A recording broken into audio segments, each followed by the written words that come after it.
일단 지금은 우리가 좀 짧게 봤을 때는 안도랠리의 좀 시작 구간은 아닌가라고 좀 생각을 하고 있습니다. 이 무거웠던 악재의 무게가 좀 가벼워지기 시작했다. 2,800 가서 만약에 가준다면 할 일은 뭐 현금 비중을 늘린다 이거보다도 포트폴리오를 정비를 해야 될 것 같아요. 시장이 원하는 건 경기가 망가지는 걸 원치도 않지만 물가가 좀 꺾이길 원해요.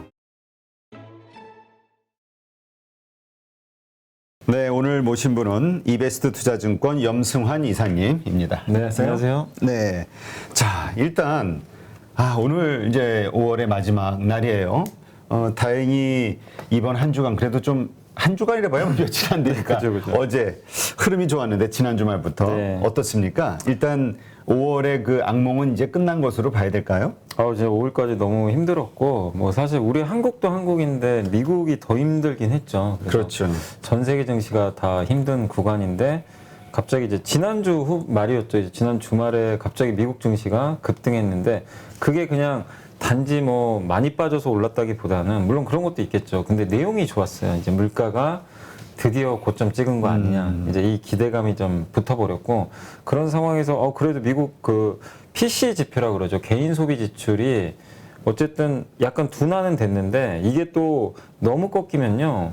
이거 사람들이 소비를 안 하네? 이렇게 또 해석을 할 수가 있어요. 그러면 경기 침체 우려가 또 커지거든요. 근데 그 정도까지는 아니었어요. 그러니까 경기는 그래도 괜찮은데 물가는 뭔가 이제 고점 찍고 내려가는 조짐이 보인다. 이제 이게 시장에 확산이 딱 되니까 그동안 이제 많이 빠졌던 나스닥의 그 빅테크 기업들로 저가 매수가 확 들어갔고 미국은 이제 공매도가 우리나라보다 훨씬 많잖아요. 당연히 이제 공매도 쇼커버링이라 그러죠. 이게 많이 들어왔겠죠. 그래서 뭐 애플도 한 4에서 5% 급등을 하고 일부 빅테크 기업들은 막 10% 가까이 급등하는 그런 양상이 나왔습니다. 그러니까 시장이 원하는 건 경기가 망가지는 걸 원치도 않지만 물가가 좀 꺾이길 원해요. 어쨌든 간에. 근데 이 두 가지가 금요일 날은 좀 이제 어떻게 보면 시장이 좋게 작용을 하면서 급등을 했고 이게 우리나라 시장으로 이제 이번 주에 연결이 된 것 같습니다. 그래서 우리나라 시장이 지금 이제 월요일, 화요일 이틀간 올라가고 있잖아요. 그렇죠. 근데 이게 그냥 오르는 것뿐만이 아니라 내용이 좋은 게 환율이 급락을 해버렸어요. 그동안 달러가 너무 강해서 한때 아마 1290원까지 아마 기억나실 거예요. 환율이 1290원까지 한번 오른 적이 있었는데 여기 한번 환율 차트 보시면 이게 원달러 환율인데 이게 1291원까지 갔습니다. 불과 한 2주 전에. 야, 이때만 해도 뭐 1300원 넘네 만에 막 얘기 많았잖아요.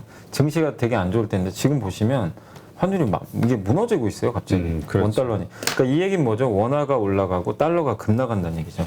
그러니까 이제 외국인들이 저런 이제 환율이 좀 바뀌어 버리니까 어떻게 됐냐면 우리나라 시장으로 이제 들어오기 시작합니다. 그래서 오늘 보면 여기 외국인들이 2,200억 정도 순매수하고 있고 이게 오늘만 사는 게 아니라 어제도 그렇고 지금 꾸준히 지금 3일 정도 도합해가지고 한 8천억 가까이 매수를 해버렸더라고요. 그러니까 외인들이 환율 보면서 확실히 좀 플레이를 하는 건 맞는 것 같아요. 그래서 시장이 기술적 반등과 더불어서 이런 이제 환율의 변화 그리고 물가 피크아웃 이런 것들이 너무나 좀 좋게 작용하면서 반등을 하는데 이게 얼마까지 갈지는 모르지만 지금 이제 악재가 뭐 해소됐다 이거보다도 악재 무게가 너무 억눌려 있었어요. 이 무거웠던 악재의 무게가 좀 가벼워지기 시작했다. 그래서 좀 몸이 가벼워지면서 증시가 일단은 반등을 좀 계속하고 있다. 이렇게 좀 보시는 게 맞는 것 같습니다. 일단 지금 말씀하신 대로 반등으로 봐야 될까요? 아니면 어떤 추세가 이제 좀 다시 돌아섰다라고 봐야 될까요? 추세 상승은 아직은 아닌 것 같아요. 아직? 그러니까 추세 상승이라는 거는 이제 본격적으로 상승이 나와서 뭐 예를 들면 2,900, 3,000 넘고 막 이런 걸 원하는 건데 지금은 뭐 그렇게까지 가기가 아직 어려운 게 미국이 근축 사이클이 끝난 것도 아니고 물가가 좀 뭐 2달 연속 약간 조금 꺾이는 조짐은 보였지만 근데 그게 꺾이는 조짐이 보였지만 여전히 고물가거든요.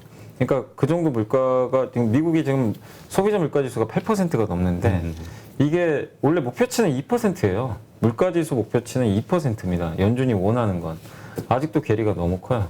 그래서 뭐 약간 물가의 피크아웃은 있는 거지만 이 자체로서 방향성, 그러니까 기조 자체가 긴축 기조가 바뀌었다라고 좀 보기는 어렵고 그 여전히 유가는요 지금도 계속 올라가요.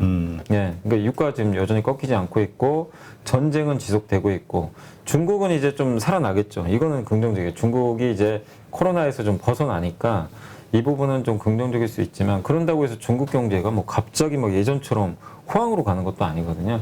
그러니까 아직까지는 시장이 이렇게 추세 상승이 나올 수 있는 그런 조건은 갖춰지지 않았지만 제가 아까 말씀드린 대로 최악은 좀 지나간 것 같다. 그동안 너무 눌려 있었잖아요.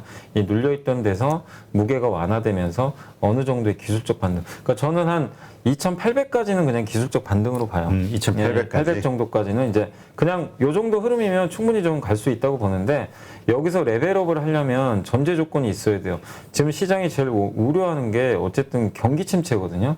사실 물가도 물가인데 우리나라 기업들도 그렇지만 미국도 지금 제일 두려워하는 게 이러다가 소비가 그러니까 물가 지수 이렇게 오르고 전쟁 나고 이런 게 중국 셧다운 돼가지고 진짜 역성장 경기 침체 들어가면 어떡할까 이 우려를 하는데 이게 또 그 미국만 그런 게 아니라 전 세계가 지금 다 그런 사실 좀 걱정들을 많이 하잖아요. 그래서 이 경기 침체에 대한 우려가 좀 해소돼야 되는데 그거는 사실 미국도 그렇지만 저는 유럽과 중국이 또 중요한 것 같아요. 왜냐하면 유럽과 중국이 경기가 좀 회복이 되잖아요. 예를 들면 이게 좀 미국보다 좀 강하게 회복이 되면 달러가 약해져요. 달러보다 유로와 위안화가 강해집니다. 그러면 외국인들이 이것 봐라 이거 추세적으로 달러가 약해지겠는데 이 믿음이 생겨요. 그러면 한국 주식을 그냥 굉장히 공격적으로 계속 사겠죠. 그렇게 돼버리면 추세 상승이 나와버릴 수도 있어요. 그렇죠. 그리고 우리나라는 전통적으로 중국 경기에 많이 의존을 하잖아요. 어쩔 수 없이 중국 비중이 높으니까 수출 비중이. 그래서 중국과 유럽이 우리가 생각한 것 이상으로만 좀 경기 회복이 빨라진다면 근데 그거는 근데 지금 확인이 안 되잖아요. 지금 알 수는 없고 제가 봤을 땐 가을 정도 돼야 좀 확인이 가능할 것 같아요. 그래서 일단 지금은 안도랠리가 한번 나와주고 그리고 2,800에서 좀 이제 그 흐름을 좀 본 다음에 거기서 유럽과 중국의 경기 회복에 이거 괜찮겠다. 경기 회복적으로 좀 가시화가 되면은 뭐 2,900에서 3,000까지 가는 그런 흐름이고 역시 경기는 안 될 것 같다. 그러면 또 흔들리겠죠 시장은. 그래서 시나리오는 이제 그렇게 잡고는 있지만 일단 지금은 그 우리가 좀 짧게 봤을 때는 안도랠리의 좀 시작 구간은 아닌가라고 좀 생각을 하고 있습니다. 네, 진짜 그 계속 증시에서 돈이 빠져나가다가 오늘 나온 뉴스 보니까 25일부터 네. 25일 그 주간서부터 글로벌리 그 한 206억 달러 네, 신규 자금이 들어왔다. 네. 긍정적으로 데이터가 딱 나왔다 이런 얘기를 많이 하더라고요. 네, 근데 이제 역시 제일 중요한 거는 아까도 한번 보여드렸지만 그 달러거든요. 이 환율하고 진짜 이게 너무나 일치하는 게 원달러 환율이 계속 올라가니까 뭐 외국인들이 하루에 막 5천억씩 팔고 이런 적이 많았잖아요. 특히 올해 제일 많이 팔았던 구간이 사실 여기서부터인데 이때 전쟁 나고요. 환율이 여기 튈 때 있죠. 여기서부터 외국인이 엄청나게 팔았어요, 주식을. 그리고는 끝도 없이 팔다가 지금은 그때보다 환율이 좀 높은 상황인 맞지만 방향성이 꺾여버렸거든요. 그러다 보니까 이 달러화에 대한 이제 하락이 나오면서 그러니까 결국 이거죠. 외국인들이 봤을 때도 물가와 달러가 피크아웃 한 거 아닐까?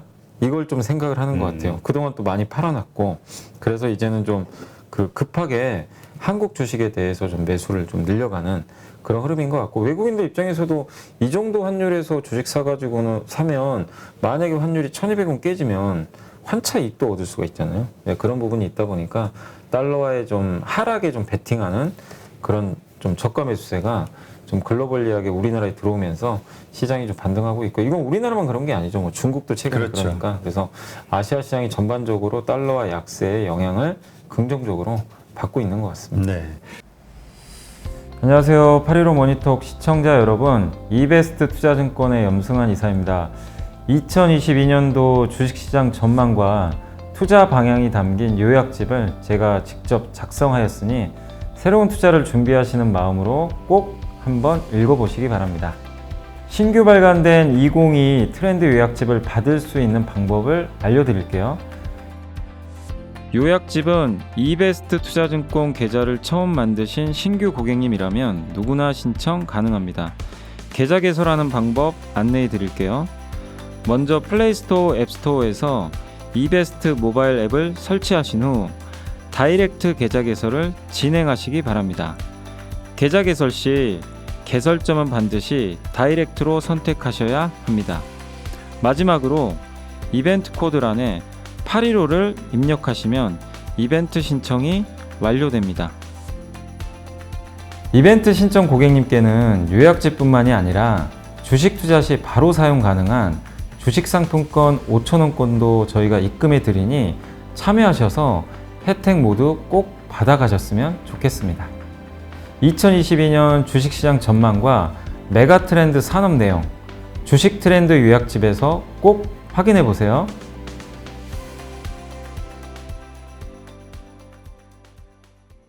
사실 우리가 한 1, 2주 전만 해도 일주일 전만 해도 악재 뒤덮여가지고 맞아요. 이 공포 분위기 이거 400 얘기만 400 뭐 맞아요. 이런 얘기가 나왔는데 지금은 또 갑자기 환경이 바뀌어버렸어요. 며칠 좋으니까 다들 그냥 나이스해지는 거라.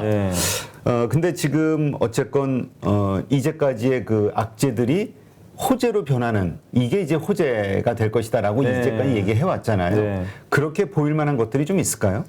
그러니까 이제 지금 시장은 이제 우리가 이제 지겹게 얘기한 게 그거잖아요. 결국에 이제 그 모든 게 물가부터 시작을 하는 그렇지. 거예요. 그러니까 사실 이제 뭐 우리가 한번 생각을 해보면 연준 의장은 2020년 3월에 머릿속에 뭘 생각했냐면 자, 경기 살려야 된다. 그래서 돈을 이제 무지막지하게 풀었죠. 그때 물가가 워낙 낮을 때니까 그래서 살렸어요. 살렸는데 지금 이제 이건 뭐 연준 의장의 잘못은 아니지만 공급 부족이 생겨가지고 거기다 전쟁 터져서 무슨 난리가 났죠. 에너지 가격이 폭등을 하고 이게 이제 휘발유 가격, 경유 가격을 강타시켜 버렸죠. 그래서 미국의 물가가 지금 뭐 8%가 이게 사실 말이 8%죠. 엄청나게 높은 수치거든요. 그래서 이제 이렇게 되다 보니까 연준 의장은 아, 경기는 괜찮아. 이제 물가 잡아야 되겠다. 이걸로 바뀌어 버린 거잖아요. 근데 어쨌든 그러다 보니까 물가 잡기 위해서 공급을 늘릴 수는 없고 지금 할 수 있는 수단은 수요를 죽이자. 사람들 소비를 좀 죽여놓으면 되겠다. 이래서 금리를 지금 세게 올리기 시작하는 겁니다. 이거라도 안 하면 계속 물가가 더 오를 수가 있으니까. 근데 이렇게 금리를 그러니까 물가를 잡기 위해서 금리를 올리면 무슨 일이 나죠? 아까 말씀드린 경기가 죽어요. 경기가 둔화돼요. 경기 둔화는 기업의 이익을 감소시킵니다. 실제 지금 감소한 거 아닌데 지금 이제 요 논리죠. 앞으로 감소할 거야. 그래서 주가가 먼저 다 빠져버려요. 그리고 금리가 오르면 그 성장주들의 밸류에이션을 낮춰버리잖아요. 뭐 흔히 PER을 낮춘다라는 얘기 많이 들어보셨겠지만 그래서 금리가 어떤 보고서에 보니까요. 금리가 1% 오르잖아요. 네. 퍼가 33% 떨어진대요. 아, 그래요? 그 정도 할인이 돼버린다고 합니다.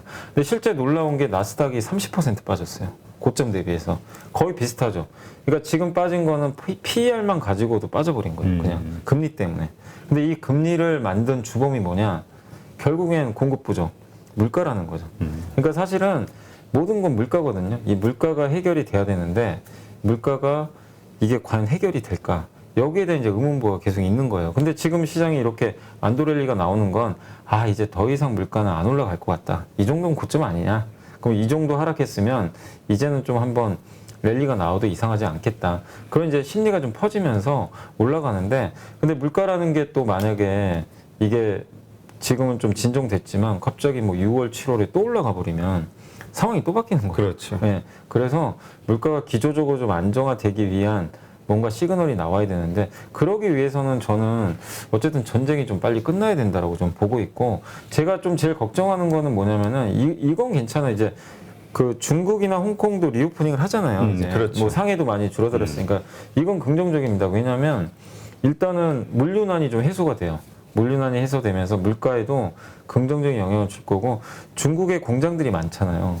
여기가 생산이 안 되면 어떻게 되겠습니까? 당연히 물가 또 올라갑니다. 근데 이게 정상화되면 공급이 늘어나니까 물가 안정화 되겠죠. 그래서 이런 면은 상당히 도움이 될 수 있는데 근데 제가 좀 한 가지 걱정되는 거는 중국이 이제 다시 봉쇄를 풀고 하반기에 아마 인프라 투자를 좀 많이 할 것 같아요. 인프라나 아니면 소비 부양 할 텐데 이거는 뭐죠? 물가 상승 요인이에요. 또 한쪽에서 물가 상승 요인이 또 생겨버려요. 근데 만약에 중국은 지금 딜레마가 뭐냐면요. 이게 물가를 신경 쓰자니 돈을 풀기가 굉장히 어렵고 근데 안 풀면 어떻게 돼요? 경기가 지금 완전히 이제 곤두박질 치고 있어가지고 이거를 경기를 진작시켜야 되는데 이 둘 중에 하나를 좀 선택을 해야 되는 기로인데 어쨌든 중국 입장에서도 경기를 포기할 수는 없는 상황이거든요. 그렇죠. 그래서 경기 부양을 해요. 그것도 세게. 그러면 또 물가가 또 자극되겠죠. 그래서 이게 고물가가 쉽사리 꺾일 분위기는 지금 아닌 것 같아요.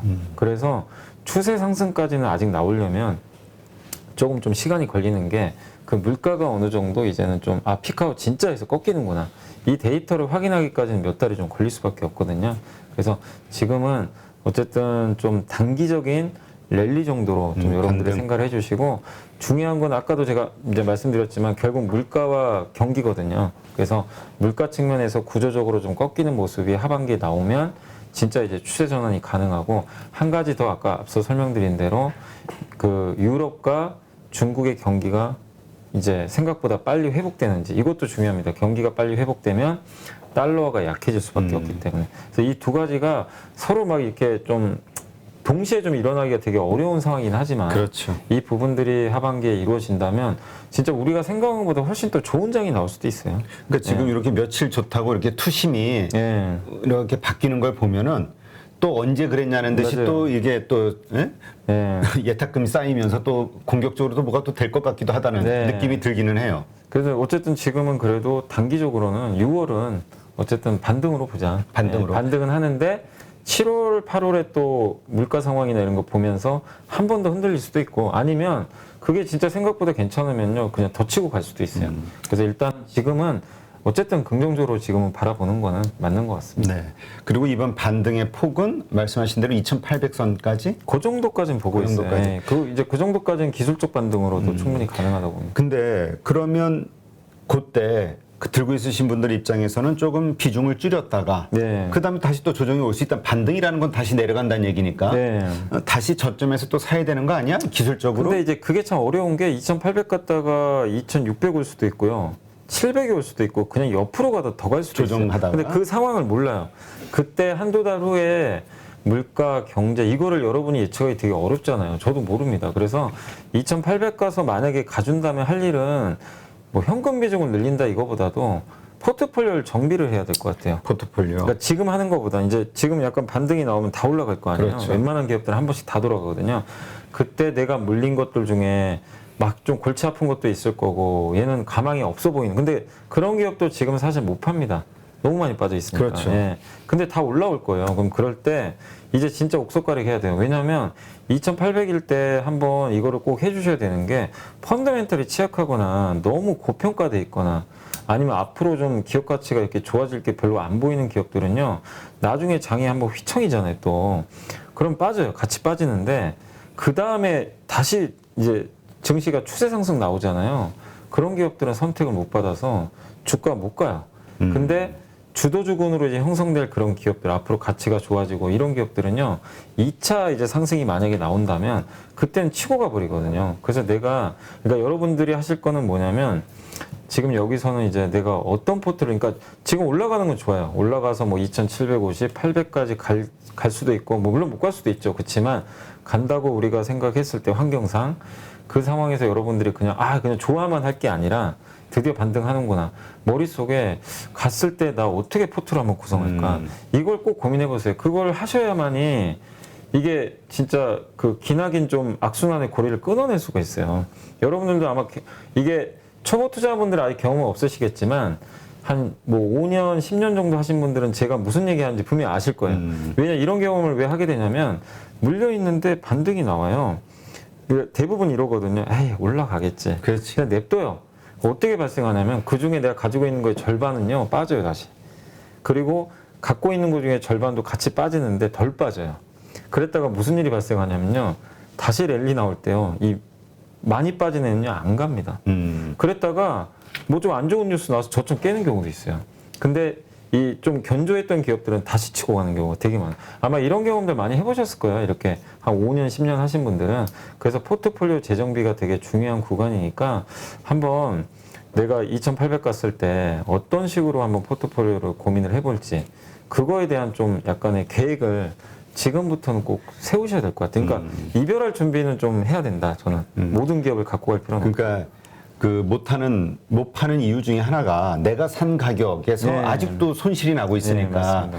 근데 일단은 반등 시 손실이 나 있는 상황이라 하더라도 만약에 그 좀 비전이 없다 그러면 정리하고 네. 그런 쪽으로 갈아타는 게 좋다. 그러니까 뭐 예를 들면 이런 거죠. 앞으로의 이제 뭐 전망에 따라 다르겠지만, 그러니까 뭐 제가 봤을 때는 저는 반도체 장비 쪽을 좀 괜찮게 보긴 보거든요. 왜냐하면 어제 같은 경우 이제 월요일이었죠, 맞아요. 월요일 날 그 산업통상부 장관이 SK 하이닉스 본사를 방문했어요. 방문해가지고 의견 수렴을 한 것 같아요. 반도체 회의를 했대요. 근데 거기서 나왔던 얘기도 반도체 투자를 좀 늘려야 되겠다. 뭐 소부장 키우자. 이런 의견들이 오갔나 봐요. 그럼 뭐죠? 반도체 소부장이나 장비 회사들이 좋을 수 있죠. 이게 우리 정책상. 그리고 바이든 대통령도 왔다 갔고 구체적으로 앞으로 어떻게 될지 모르지만 앞으로 미래 기대감은 생기잖아요. 근데 내가 만약에 그 반도체 장비를 지금 물려 있어요. 하나를. 그리고 앞으로 좀 성장성이 안 보이거나 이건 좀 애매한 것 같다. 구조적으로 좀 꺾이는 종목인 것 같다. 그리고 지금 막 적자나고 아니면 실적도 막 지금 안 좋은 데다가 막 고평가된 그런 기업들이 있을 거예요. 네. 그런 기업들은 내가 운이 나빠서 물릴 수도 있고 판단을 잘못해서 물렸을 수도 있어요. 근데 못 팔아요, 사실 지금은. 근데 그런 기업들을 내가 두 개를 딱 갖고 있으면 2,800 갔을 때는 저는 좀 후자 쪽 이거를 좀 과감하게 쳐내자는 거야. 이게 실패하더라도. 예. 왜냐하면 그래도 우리가 그 주식투자 확률이니까 아무래도 가시성이 있는 쪽이 훨씬 더 좋을 수 있잖아요. 그래서 이런 두 가지 선택지가 있다면 앞으로의 미래 전망을 좀 보시고 쳐낼 건 좀 쳐내고 그리고 또 너무 고밸류된 기업들도 한 번씩은 반등 나오거든요.